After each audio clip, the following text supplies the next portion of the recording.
નમસ્કાર, આપ જોઈ રહ્યા છો સ્પાર્ક ટુડે ન્યૂઝ। નસવાડી તાલુકામાં ફરી એકવાર વિકાસની વરવી વાસ્તવિકતા સામે આવી। ખેંદા ગામના ગાચા રસ્તે વધુ એક સગર્ભાને ઉચકીને લઈ જવાય ત્યાંથી 108ને સોંપવામાં આવી। ખેંદા ગામે રસ્તાના અભાવે પ્રજાને હાલાકી પડે છે, પરંતુ તંત્રના ધ્યાને આ વાત નથી આવતી। પ્રજામાં ભારે રોષ જોવા મળી રહ્યો છે।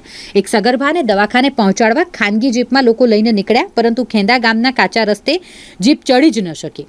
આ સગર્ભા મહિલાને જોલીમાં ઉચકીને લઈ જવાય।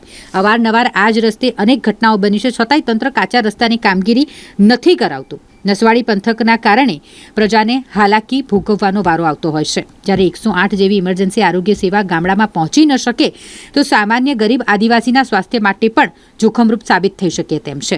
અગાઉ ભૂતકાળમાં જિલ્લા કલેક્ટર અને ડીડીઓ પણ આ રસ્તે ફસાઈ ચૂક્યા છે, પરંતુ તેમની પણ ધ્યાનમાં આ રસ્તો નથી આવતો કે તેનું કામ કરાવવામાં આવે, કાચા રસ્તાને પાકો કરાવવામાં આવે।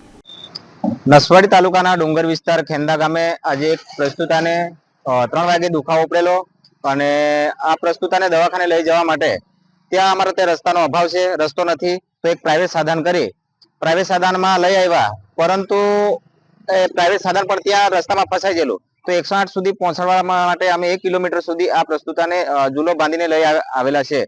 હવે આ સરકારને આ રસ્તા માટે અમે વારંવાર રજૂઆત કરીએ છીએ, પરંતુ આ સરકાર અમારું કોઈ સાંભળતી નથી। ઢોલ નગારા વગાડીને પણ વિરોધ કરેલો છે અને આ રસ્તા પર જિલ્લા વિકાસ અધિકારી પણ ફસાયેલા, કલેક્ટર પણ ફસાયેલા, આ મોટા અધિકારી આવીને પણ ફસાયા, તોય પણ આ સરકારને કેમ ધ્યાનમાં આવતું નથી।